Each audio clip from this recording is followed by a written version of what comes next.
नमस्कार दोस्तों, स्वागत है मेरे भाई आपका अपने चैनल बीजी क्विज में। दोस्तों हम आपके लेकर आ चुके हैं जीव विज्ञान का सेट 9। जी हाँ दोस्तों, बहुत इंपॉर्टेंट होने वाला है आपके एग्जाम के लिए। और दोस्तों हम आपके एग्जाम तक डेली वीडियो बनाने वाले हैं। जी हाँ दोस्तों, अब आपको डेली वीडियो जो मिलती थी अब वो आपको डेली मिलेंगी। जो आपको 1-2-3 के डिफरेंस में मिलती थी वीडियो, वो अब नहीं मिलने वाली, यानी कि आपको अब डेली वीडियो मिलने वाली है। तो मेरे भाई इसी बात पर वीडियो को लाइक जरूर कर दीजिए। चलिए दोस्तों, आज की इस क्लास को बिना किसी देरी के स्टार्ट करते हैं। दोस्तों यहाँ पे पहला क्वेश्चन पूछा है, कौन सा हार्मोन खुशी से जुड़ा है। यानी कि ये मत समझिएगा खुशी किसी लड़की का नाम है।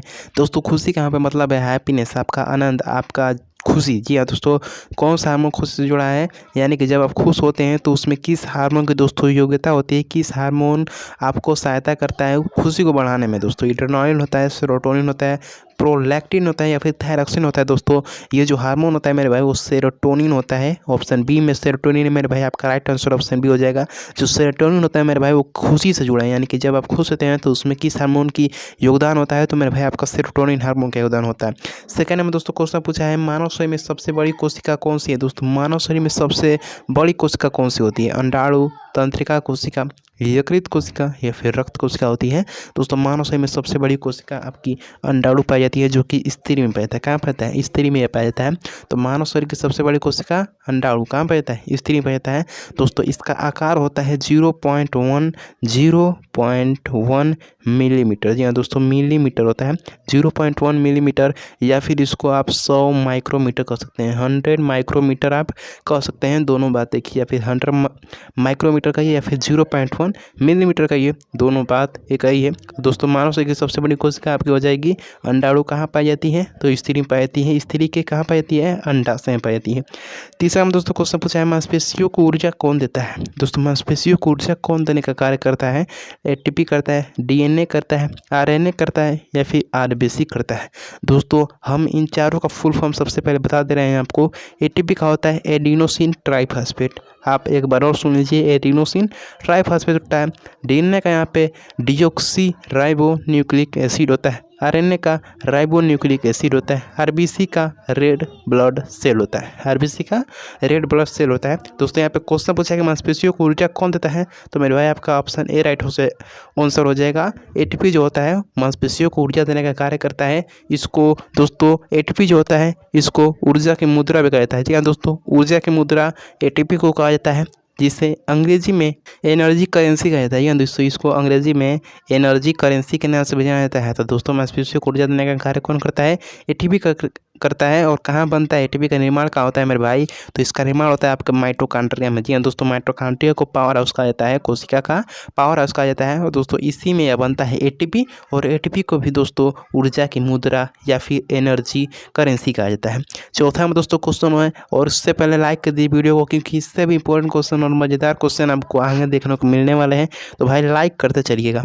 चौथा में दोस्तों क्वेश्चन पूछा है, गंध की पहचान करने वाली इंद्रिया कौन सी है। दोस्तों गंध यानी कि सुगंध को पहचानने वाली इंद्रियां हमारी कौन कौन सी होती है। सबसे पहले आप इंद्रियां जान लीजिए, कौन इंद्रियां होती हैं, 5 गो होती हैं। 5 गो इंद्रियां होती हैं, आँख, कान, नाक, जीभ, त्वचा। आँख, कान, नाक, जीभ, त्वचा। इसमें नाक दिया है तो यहाँ पे कान जो है नहीं दिया है, तो कान एक ऐड कर लीजिए। टोटल आपकी 5 ज्ञान इंद्रियां हो जाएंगी।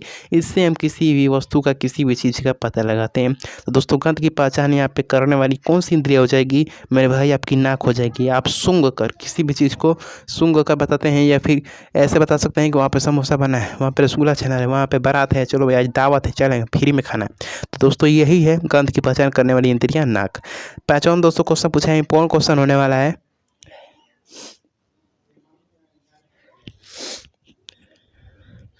निम्न में से कौन सा एक जीव कोशिकीय है। यहाँ पे आपको बताना है, यहाँ पे 4 ऑप्शन है दोस्तों। आपको बताना है कि इनमें से कौन सा जीव है जो एक कोशिका, जिसमें सिर्फ और सिर्फ केवल एक ही कोशिका पाई जाती है। 1 सेल जीव कौन सा है, एक सेल वाला जीव कौन सा है। मच्छर है, केचुआ है, छिपकली या फिर प्लाज्मोडियम। दोस्तों आपका राइट आंसर हो जाएगा प्लाज्मोडियम, एक कोशिकीय जीव होता है। अमीबा भी एक कोशिकीय जीव होता है। तो दोस्तों ये जो जीव होते हैं क्या होते हैं, एक कोशिकीय जीव होते हैं। मच्छर दोस्तों बहुकोशिकीय जीव है, केचुआ है बहुकोशिकीय है, छिपकली पे यहाँ पे बहुकोशिकीय, प्लाज्मोडियम और अमीबा दोस्तों आपके एक कोशिकीय जीव हो जाएंगे। 6 नंबर दोस्तों क्वेश्चन पूछा है, डीएनए का मुख्य रूप से कहाँ पाया जाता है। डीएनए आपका मुख्य रूप से कहाँ पाया जाता है, कोशिका द्रव्य में, न्यूक्लियस में, माइटोकॉन्ड्रिया में या फिर कोशिका भित्ति में। लीजिए दोस्तों यहाँ पे क्वेश्चन को थोड़ा सा यहाँ पे डिफरेंस किया है, थोड़ा सा इसमें आपको चेंजेस देखने को मिलेगा। डीएनए मुख्य रूप से कहाँ पाया जाता है, तो मेरे भाई आपका राइट आंसर हो जाएगा क्या, नाभिक। दोस्तों यहाँ पे नाभिक नहीं दिया है, क्या दिया है, नाभिक नहीं दिया है। यहाँ पे उसकी जगह पे यहाँ पे राइट आंसर हो जाएगा न्यूक्लियस, क्योंकि नाभिक को दोस्तों अंग्रेजी में न्यूक्लियस ही कहा जाता है। क्या कहता है, नाभिक को अंग्रेजी में न्यूक्लियस ही कहा जाता है, इसलिए आपका राइट आंसर मेरे भाई न्यूक्लियस हो जाएगा। आप अंग्रेजी के साथ हिंदी भी याद करिए, मैंने बहुत सी वीडियो में बोला है कि आप अंग्रेजी के साथ हिंदी भी याद करिए, क्वेश्चन में आता है अंग्रेजी के साथ हिंदी भी। दोस्तों ये थे आज के क्वेश्चन, बहुत इंपॉर्टेंट है क्वेश्चन, अभी और भी आगे आने वाले हैं इंपॉर्टेंट क्वेश्चन। सातवां दोस्तों क्वेश्चन पूछा है, लाल रक्त कणिका कौन सा अंग नहीं पाता है, लाल रक्त कणिकाओं में कौन सा अंग नहीं पाता है। दोस्तों इसका राइट आंसर हो जाएगा दोस्तों आपका न्यूक्लियस। जी हाँ दोस्तों, न्यूक्लियस, नाभिक कहिए या फिर केंद्रक कहिए, बात एक ही है, केंद्रक, नाभिक या फिर आप इसको न्यूक्लियस कहिए, तीनों एक ही होता है। तो लाल रक्त कणिकाओं में यानी कि आरबीसी में मेरे भाई आपका न्यूक्लियस यानी कि केंद्रक, नाभिक ये सब नहीं पाया जाता है, और इसलिए ऑप्शन बी मेरे भाई आपका राइट आंसर हो जाएगा। आठवां दोस्तों क्वेश्चन है, इंपॉर्टेंट क्वेश्चन होने वाला है, कौन सा अंग शरीर में शोषण करता है। दोस्तों कौन सा अंग शरीर में शोषण करता है, हमारा शोषण में भूमिका निभाता है, महत्वपूर्ण नहीं भाई। लीवर ये भी नहीं निभाता है, किडनी नहीं भाई, सब नीचे हैं, सबसे ऊपर कौन है और सबसे अधिक भूमिका शोषण में निभाने का कार्य करता है मेरे भाई फेफड़ा, लंग्स जिसको कहा जाता है। दोस्तों ये फेफड़े जो होते हैं ये दो जोड़ी पाया जाता है, सॉरी एक जोड़ी पाया जाता है, दो जोड़ी नहीं होते हैं, दो जोड़ी में चार हो जाएंगे, एक जोड़ी में दो होते हैं। तो दोस्तों ये दो जोड़ी सॉरी एक जोड़ी पाया जाता है, और ये दोस्तों श्वसन में महत्वपूर्ण भूमिका निभाने का कार्य करते हैं। 9 नंबर दोस्तों क्वेश्चन पूछा है, कौन सा प्राणी फेफड़ों और त्वचा दोनों से शोषण करता है। कौन सा दोस्तों प्राणी है जो फेफड़ों और त्वचा दोनों से यहाँ पे श्वसन यानी कि सांस ले सकता है। मेंढक दोस्तों, मछली, सांप, मनुष्य। दोस्तों अगर आपको राइट आंसर पता है तो मेरे भाई कमेंट का बक्सा हमेशा के लिए आपके लिए लोक अनलॉक है, आप उसमें अपना क्वेश्चन जरूर डालिए। दोस्तों यहाँ पे आपका राइट आंसर क्या होना चाहिए, मेंढक। दोस्तों आपका राइट आंसर होना चाहिए, क्योंकि जो मेंढक होता है अगर वो जल में रहेगा तो मेरे भाई वो त्वचा से सांस लेगा, अगर स्थल पे रहेगा यानी कि सूखा जैसे हम रहते हैं, हम लोग जैसे रहते हैं, हम जैसे इंसान रहते हैं, तो जैसे इंसान रहता है अगर वो वैसे आ गया यानी कि ज़मीनी स्तर पर आ गया तो वो मेरे भाई फेफड़ों से सांस लेगा। तो दोस्तों ये जो प्राणी है मेंढक वो दोनों तरह से सांस लेता है, फेफड़ों से भी और त्वचा से भी सांस लेता है। 10 नंबर दोस्तों क्वेश्चन है, रक्त में श्वेत कणिकाओं का कार्य क्या होता है। श्वेत कणिकाओं, रक्त कणिकाओं यानी कि WBC का कार्य हमारे रक्त में क्या होता है, ऑक्सीजन पहुंचाना, रोगों से लड़ना। जी हाँ दोस्तों, WBC जो होती है मेरे भाई वो रोगों से लड़ती है और हमें सुरक्षित करती है, हमें तंदुरुस्त करती है, रोगों से लड़कर हमें बचाती है। 11 दोस्तों क्वेश्चन पूछा है, थायरॉक्सिन हार्मोन का कार्य क्या होता है। थायरॉक्सिन हार्मोन का कार्य क्या होता है, निर्माण या पूछा है, थायरॉक्सिन हार्मोन का निर्माण कहाँ से होता है मेरे भाई, यहाँ पे थायराइड ग्रंथि से होता है। बहुत ही इजी क्वेश्चन, इसको याद करने में उतना माइंड नहीं लगाना पड़ता है। थायरॉक्सिन हार्मोन कहाँ से निकलता है, तो थायराइड से ग्रंथि से ही निकलता है, बहुत ही इजी क्वेश्चन है।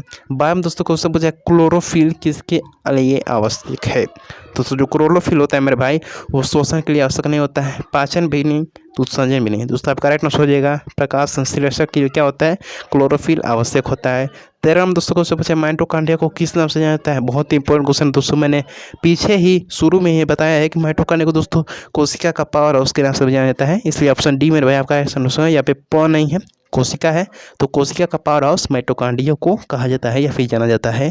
अगला क्वेश्चन है दोस्तों, किस प्रक्रिया से पौधे भोजन बनाते हैं। दोस्तों इंपॉर्टेंट क्वेश्चन है दोस्तों, प्रक्रिया यानी कि किस प्रक्रिया द्वारा पौधे भोजन बनाते हैं। हम कैसे बनाते हैं, चूल्हे में लौना लगा के, गैस बार के, ऐसे करके हम अपना भोजन बनाते हैं। लेकिन जो दोस्तों पौधे होते हैं मेरे भाई वह आपके प्रकाश संश्लेषण द्वारा भोजन बनाने का कार्य करते हैं। ऑप्शन सी मेरे भाई आपका राइट आंसर हो जाएगा। दोस्तों अगर वीडियो में मज़ा आ रहा है, अगर आपको अच्छी लग रही वीडियो तो मेरे भाई लाइक जरूर करना। मेरे भाई बहुत ही मेहनत लगती है क्वेश्चन को ढूंढने में, उसका एक्सप्लेनेशन करने में कि कैसे आपको अच्छे समझ में आएगा। मेरे भाई बहुत ही मेहनत लगती है, इसलिए लाइक जरूर करिएगा। प्रथम दोस्तों क्वेश्चन पता है, पीतरस का कार्य क्या होता है। दोस्तों पीतरस का कार्य क्या होता है, दोस्तों प्रोटीन पाचन, वसा का पाचन, ग्लूकोज नियंत्रण या फिर रक्त को साफ करना। दोस्तों इसका करेक्ट आंसर हो जाएगा आपका वसा का पाचन। जी हाँ दोस्तों, वसा का पाचन मेरे भाई आपका राइट आंसर हो जाएगा। जो पीतरस का कार्य क्या होता है, वसा को पचाने में कार्य किसका होता है, तो मेरे भाई आपका पीतरस का कार्य होता है। ऑप्शन बी आपका राइट आंसर हो जाएगा। 16वां दोस्तों क्वेश्चन पूछा है, बहुत ही इंपॉर्टेंट क्वेश्चन है, आंतों की गति को क्या कहते हैं। दोस्तों आंतों की गति यानी कि आते भी गति करते हैं दोस्तों, जैसे हम लोग गति करते हैं तो हमको कहते हैं वाल्क, टहल रहे हैं, या फिर दौड़ते हैं तो कहते हैं रन। जैसे आते भी हमारे शरीर के अंदर जो आते पाई जाती हैं वो भी गति करती हैं दोस्तों, इसको क्या कहा जाता है मेरे भाई, परिस्थलन कहा जाता है। क्या कहता है, परिस्थलन कहा जाता है। जो आते गति कहते हैं उसको परिस्थलन कहा जाता है, या फिर क्रमाकुंचन कहा जाता है। क्या कहता है, क्रमाकुंचन कहलाता है।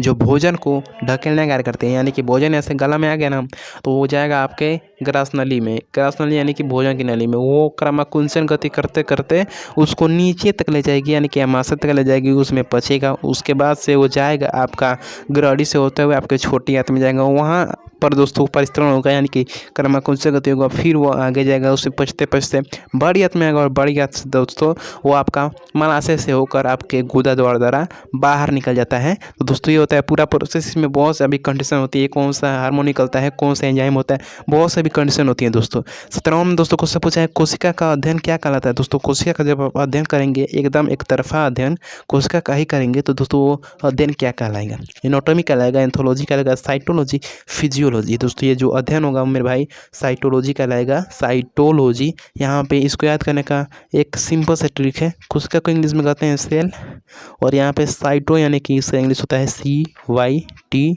तो यहाँ पे C ये आपको मिल गया। तो सेल का अध्ययन करना क्या कहलाता है, साइटोलॉजी, यानी कि C से शुरू होता है। 18 में दोस्तों क्वेश्चन पूछा है, शरीर में लार का पीएच मान कितना होता है। शरीर में जो लार बनता है, यानी कि मुंह में जो लार बनता है, ये जो लार बन रहा है मुंह में ना, इसका पीएच मान कितना होता है। 7 होता है, 8 होता है, 2.9 होता है, 6.8 होता है। दोस्तों ये जो लार होता है दोस्तों एक प्रकार का अम्लीय होता है। एक प्रकार क्या होता है, अम्लीय होता है। बहुत अम्लीय नहीं होता है, लेकिन अम्लीय होता है। एकदम 7 के करीब होता है, एकदम 7 के करीब होता है। Option D F correct answer हो जाएगा। 7 के एकदम करीब होता है, एकदम अम्लीय नहीं लगता है, लेकिन अम्लीय होता है। इसलिए आपका ऑप्शन डी जो है आपका राइट आंसर हो जाएगा, हल्का अम्लीय होता है। 19 में दोस्तों को सबसे मनुष्य में सबसे अधिक संवेदनशील अंग है। संवेदनशील का मतलब समझते हैं, संवेदनशील का मतलब समझते हैं, जो सबसे पहले स्वाद को क्या करता है, अंदाज उसका लगता है कि ये भाई स्वाद कैसा है, तीखा है, मीठा है, या फिर है कैसा है। तो जो संवेदनशील अंग होता है मेरे भाई वो जीभ होता है। जीभ क्या होता है, स्वाद को पहचानने वाला अंग होता है, संवेदनशील अंग होता है। तो मनुष्य में सबसे अधिक संवेदनशील अंग होता है, जीभ होता है। 20वां में दोस्तों क्वेश्चन पूछा है, और आज का आखिरी क्वेश्चन होने वाला है। अगर वीडियो अच्छी लगे तो वीडियो को लाइक जरूर कीजिएगा मेरे भाई। अब मैं बाद में बोलने वाला नहीं हूँ। अगर वीडियो अच्छी लगी तो वीडियो को लाइक जरूर करना। 20वां में दोस्तों क्वेश्चन पूछा है, पाचन की प्रक्रिया में अमाशय से कौन सा एंजाइम स्रावित होता है। दोस्तों पाचन की क्रिया जब होती है तो उसमें जो अमाशय में भोजन जाता है उसमें कौन सा एंजाइम रहता है, या फिर उसमें से कौन सा एंजाइम निकलता है। दोस्तों आपका करेक्ट आंसर हो जाएगा पेप्सिन। अमाशय से पेप्सिन एंजाइम स्रावित होता है। निकलता है की बात हुई, अगर निकलने की बात होगी तो वहाँ पे पेप्सिन होगा। लेकिन अगर पूछेगा कि अमाशय में कौन सा जो एंजाइम हो रहता है, कौन सा अम्ल रहता है, एंजाइम नहीं अम्ल जो है अमाशय में कौन सा अम्ल रहता है, तो मेरे भाई आपका हो जाएगा HCl। लेकिन यहाँ पर अगर बात होगी कौन सा एंजाइम स्रावित होता है, निकलता है, तब करेक्ट आंसर हो जाएगा पेप्सिन। दोस्तों वीडियो अच्छी लगे तो वीडियो को लाइक जरूर करना। मिलते हैं अगले वीडियो में बहुत ही इंपॉर्टेंट और टॉपिक के साथ। तब तक लिए जय हिंद, जय भीम, जय भारत।